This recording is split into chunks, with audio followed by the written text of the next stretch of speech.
नमस्कार दर्शको, नवीन एका व्हिडिओमध्ये मी स्वागत करत आहे आपला सर्वांचा लाडका गणेश डवरी.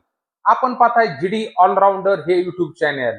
आज महाराष्ट्र दिन आहे आणि कामगार दिन सुद्धा आहे दर्शको. आपल्याला महाराष्ट्र दिनाच्या आणि कामगार दिनाच्या जीडी ऑलराऊंडर या युट्यूब चॅनल तर्फे खूप खूप शुभेच्छा. माझं नाव आहे दर्शको गणेश डवरी.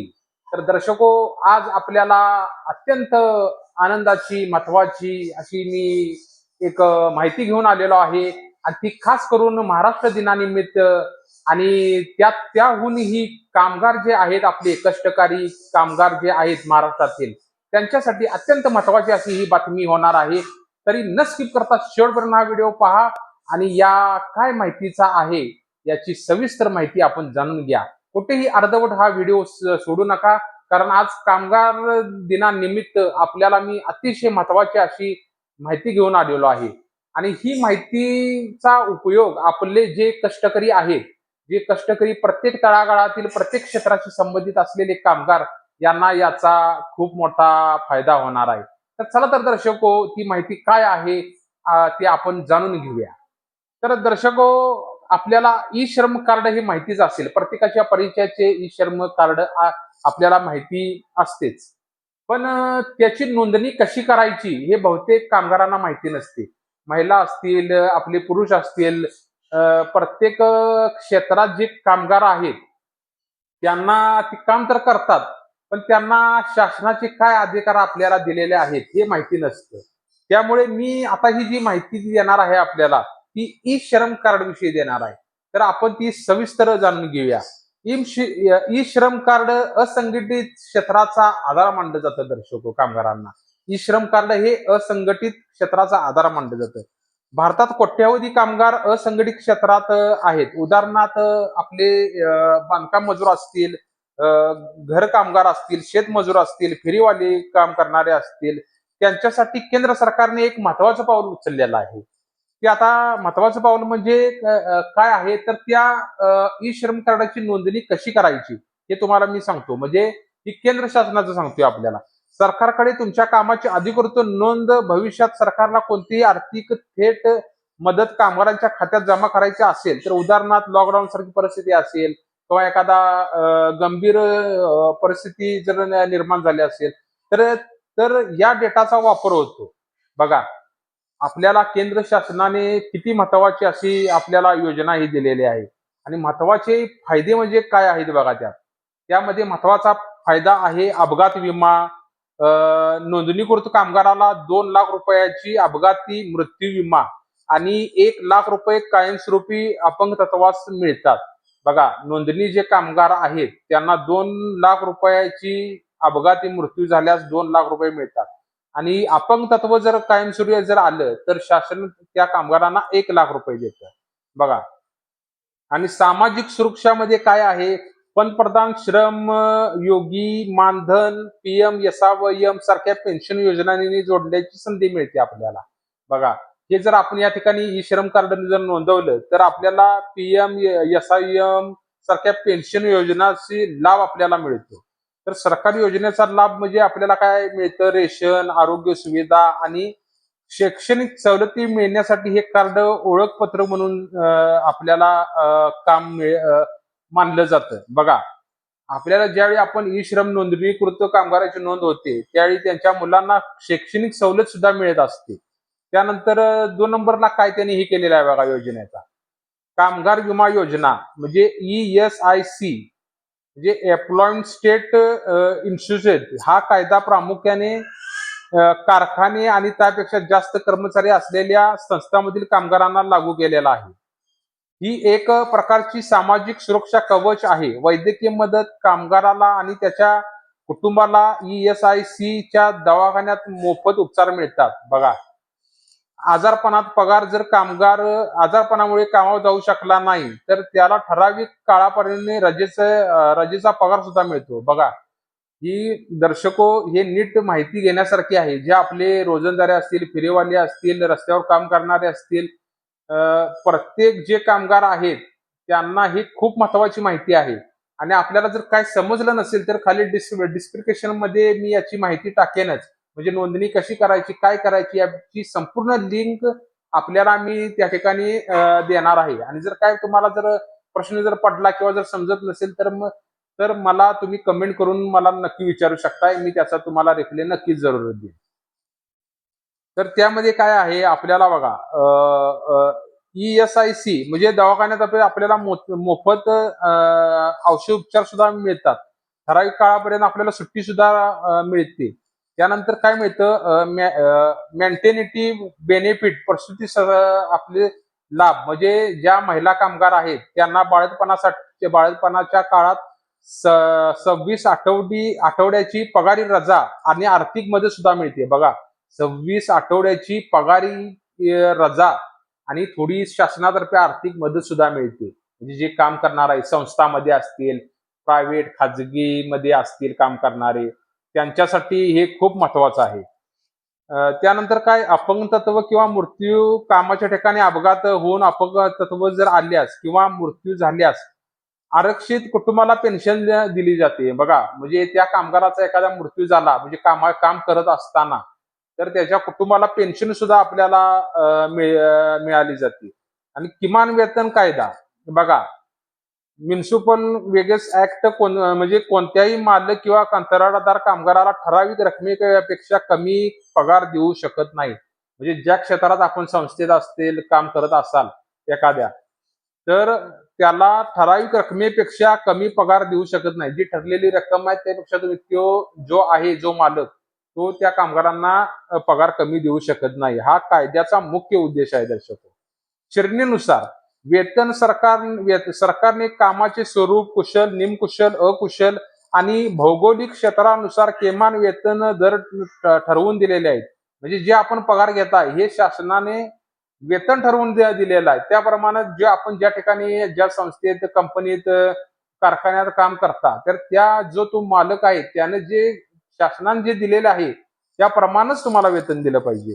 कामाचे तास दिवसाला 8 तास आणि त्यानंतर ओव्हर टाइम केल्यास दुप्पट दराने मोबदला मिळणे हा आपला हक्क आहे. बघा, जर कामगार जर ज्या ठिकाणी आपण काम करताय त्या ठिकाणी जर तुम्ही जास्त काम केले ओव्हर टाइम उदाहरणार्थ, तर तो सुद्धा मालकाला बरोबर जे शासनाने जे नेमून दिलेलं आहे ते पेमेंट आपल्याला पगार आपल्याला दिला पाहिजेच.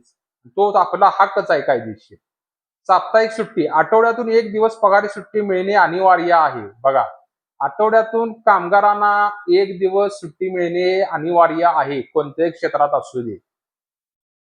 बघा, आणि जर मालक जर आपल्याला जर त्रास करत असेल त्या कंपनीचा, कारखान्याचा किंवा एखाद्या संस्थेचा, तर तक्रार कुठे करायची? जर एखाद्या कामगाराला किमान वेतन मिळत नसेल तर तो जिल्हा कामगार आयुक्ताकडे तक्रार करू शकतो. बघा, जिल्हा कामगार आयुक्त, आपल्या जिल्हा कामगार आयुक्त असतं तिथं तक्रार करू शकतं ते. म्हणजे कोणताही संस्थेतला असू दे कामगार काम करत असेल तर त्याचा हक्क आहे. तो जर त्याला जर त्रास मालक करत असेल तर तो जिल्हा कामगार आयुक्ताकडे तक्रार करू शकतो. बघा, कामगार त्याचबरोबर काय आहे, बांधकाम कामगार कल्याण मंडळ BOCW जे बांधकाम मजूर आहेत त्यांच्यासाठी स्वतंत्र कल्याणकारी मंडळ असते. बघा, जे कामगार हे आपले मजूर लोक आहेत त्यांच्यासाठी स्वतंत्र मंडळ आहे. तिथे नोंदणी केल्यास घरासाठी मदत, मुलांच्या शिक्षणासाठी स्कॉलरशिप आणि अवजारे खरेदीसाठी पैसे मिळतात. समान वेतन स्त्री पुरुष दोघांनाही एकाच प्रकारचे कामगारासाठी समान पगार मिळणे हा घटनात्मक अधिकार आहे. बघा, महिला असू दे पुरुष असू दे समान आपल्याला वेतन मिळणार. त्याबरोबर 14 वर्षाखालील मुलांना कामावर ठेवणे हा गुन्हा गंभीर आहे. बघा, 14 वर्षाच्या खाली जे कामगार जे मालक जे 14 वर्षाखालील मुलांना जे कामावर ठेवून घेतात तो कायदेशीर अत्यंत मोठा गंभीर गुन्हा असा मानला जातो. त्यामुळे 14 वर्षाच्या खालील मुलांना चुकूनही कामावर ठेवू नये. त्याबरोबर आणि महत्वाचं म्हणजे मला काय सांगायचं दर्शको, ही माहिती आपल्या आज कामगार दिन आहे त्यामुळे मला वाटलं आज एखादा चांगला एक व्हिडिओ बनवावा. कामगारांचे हक्क आणि त्यांचे मूलभूत अधिकार, त्यांना काय कायद्याने आपल्याला अधिकार दिलेले आहेत त्यासाठी मी हा व्हिडिओ बनवत आहे. हा सिंपल आणि साधा व्हिडिओ जे तोंडी लेखी जे आपल्या समोर येतो तीच माहिती मी आपल्याला देत असतो.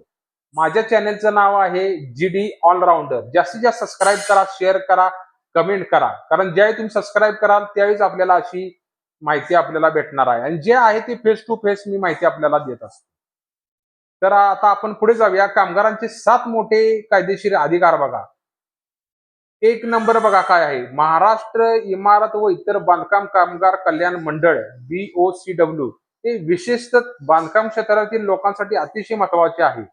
नोंदणी ज्या कामगारांनी वर्षातून किमान 90 दिवस बांधकामावर काम केले आहे तो नोंदणी करू शकतो. बघा, 90 दिवस कोणत्याही क्षेत्रात जर त्यानं काम केलं असेल बांधकाम कामगाराने आपल्या, तर त्याची नोंदणी होऊ शकते. त्याला मिळणारा लाभ बघा. शैक्षणिक मुलांच्या पहिल्या इयत्तेपासून म्हणजे पहिलीपासून ते पदवीपर्यंत मोठ्या प्रमाणात शिष्यवृत्ती स्कॉलरशिप मिळते. वैद्यकीय गंभीर आजाराच्या उपचारासाठी 50,000 ते 1,00,000 रुपयापर्यंत मदत मिळते. त्याबरोबर विवाह सहाय्य मिळते. स्वतःच्या आणि मुलांच्या लग्नासाठी 30,000 रुपयापर्यंत अर्थसहाय्य मिळते. गृहनिर्माण जर तो बांधकाम कामगार नवीन घर बांधण्यासाठी किंवा खरेदीसाठी 2,00,000 रुपयापर्यंत अनुदान सबसिडी त्याला मिळू शकते. बघा, बोनस आणि ग्रॅज्युटीचा अधिकार त्याला मिळतो. Bonus payment of bonus act नुसार ज्या कंपनीत 10 ते 20 जास्त कामगार आहेत तिथे वर्षातून एकदा सहसा दिवाळीला पगाराचा किमान 8.33% बोनस मिळणे हक्क आहे. म्हणजे जिथं 10 ते 20 कामगार 10 किंवा 20 कामगार एकत्र जर काम करत असतील तर त्याला त्यांना दिवाळीला बोनस देणे हे मार्काला अनिवार्य आहे. त्याबरोबर ग्रॅज्युटी सुद्धा मिळते. तुम्ही एका संस्थेत सलग 5 वर्ष म्हणून काम केलं असेल आणि नंतर तुम्ही नोकरी सोडताना तुम्हाला ग्रॅज्युटी मोठी रक्कम मिळते. हा तुमचा निष्ठेचा सन्मान असतो. बघा दर्शको, कामाच्या ठिकाणी सुरक्षा बघा, कामाच्या ठिकाणी आपल्याला सुरक्षा सुद्धा दिलेली आहे शासनाने. कायदेशीर तरतूद फॅक्टरीज ऍक्ट नुसार मालकाने कामगारांना हेल्मेट, बूट, ग्लोव्ज आणि सुरक्षित वातावरण देणे बंधनकारक आहे. म्हणजे ज्या ठिकाणी काम आपण करताय तो जे संस्थेचा मालक आहे त्यांना आपल्याला सुरक्षित वातावरण देणं हे बंधनकारक आहे. अपघात झाल्यास जर कामाच्या ठिकाणी इजा झाली तर त्याचा पूर्ण उपचार खर्च मालकाने किंवा विमा कंपनीने ESIC करावा लागतो. बघा, आपल्याला कोणती प्रकारची इजा होऊ देत तिथला पूर्ण खर्च जे तुमचा अपघाताचा आहे तो मालकाने करावा लागतो. 4 महिलांचे कामगारांचे विशेष अधिकार. आता महिलांचे अधिकार बघा दर्शवू किती आहेत. समान वेतन जे आहे ते आपल्याला समान वेतन मिळणार. एकाच पदावर असलेली स्त्री आणि पुरुषाला वेगळा पगार देणे हा गुन्हा आहे. बघा, रात्रीची शिफ्ट महिलांना रात्री 7 नंतर कामावर ठेवण्यासाठी त्यांच्या सुरक्षतेची जबाबदारी कंपनीची असते. त्याची संमती आवश्यक असते. बघा, ज्या ठिकाणी महिला एक कसं सिक्युरिटी मध्ये सुद्धा महिला काम करतात सिक्युरिटी गार्ड म्हणून, त्यांची जी जबाबदारी आहे संध्याकाळी 7 नंतर ही त्या कंपनीची असते. जर काही चुकून सुद्धा जर झालं तर त्या कंपनीवर जबाबदार धरली जाते. आता 5वा बघा, भविष्य निर्वाह निधी म्हणजे EPF त्याला म्हणतात बचत. तुमच्या पगारातून 12% कापले जातात आणि तिरकीच रक्कम कंपनीत भरते. फायदा निवृत्तीनंतर ही रक्कम व्याजासहित मिळते. तसेच आणीबाणीच्या काळात उदाहरणार्थ लग्न, घर बांधणे तुम्ही यातील काही रक्कम काढू शकता. आणि 6वा तक्रार निवारण यंत्रणा. जर तुमचे हक्क डावलले जात असतील तर काय करावे. जर कामगार महिला पुरुषांचे जे मालक तुमचं कायद्याचे हक्क जर डावलत असेल, मनमानी करत असेल तर कामगार न्यायालय आहे, लेबर कोर्ट म्हणून आपला आहे. पगार न मिळणे, अचानक कामावरून काढणे याविरुद्ध इथे दाद मागता येते. ट्रेड युनियन म्हणून सुद्धा आहे. कामगार संघटनांना कायदेशीर मान्यता असते, ज्यांना माध्यमातून सामूहिक चर्चा करता येते. बघा, सामूहिक चर्चा सुद्धा करता येते जर तुम्हाला कामावरून काढून जर टाकलं तर कोर्टाबरोबर. तर दुसरं काय आहे तुम्हाला बघा, कामगारांचा मिळणारा निधी कुठे खर्च झाला किंवा योजनांची अंमलबजावणी झाली का, तुम्ही या माहिती अधिकाराखाली तुम्ही विचारू शकता. जर जो कंपनीचा मालक असतो त्याला शासन काही आपल्याला लेबर लोकांना काहीतरी निधी देत असतं, तर तो निधी कामगारांवर खर्च झाला आहे का त्यांनी वैयक्तिक खर्च केला आहे याची दाद सुद्धा तिथला कामगार मागू शकतो. त्याबरोबर डिजिटल पुरावे सुद्धा आपल्याकडे असतात. पगार नेहमी बँक खात्यात घ्या किंवा सॅलरी स्लिप जपून ठेवा. कारण हेच तुमचे पगार असल्याची सर्वात मोठी पुरावे आहे. बघा, लक्षात ठेवा, तुम्ही केवळ मजूर नाही, कर्मचारी नाही, तर देशाच्या अर्थसंकल्पनेचे निर्माते आहात. तुमचे हक्क जाणून घेणे ही तुमची ताकद आहे, दर्शको. बघा, तर आता ही माहिती आहे. आता ही मी तुम्हाला सांगितली कामगारांचे हक्क काय आहेत, काय काय काय तो करतो. तर आता त्याच्या व्यतिरिक्त तुम्हाला आता मी सांगतो काय आहे. या ठिकाणी सर्व मिळणारी नक्की कागदपत्रे काय असतात, म्हणजे एखादा नवीन बांधकाम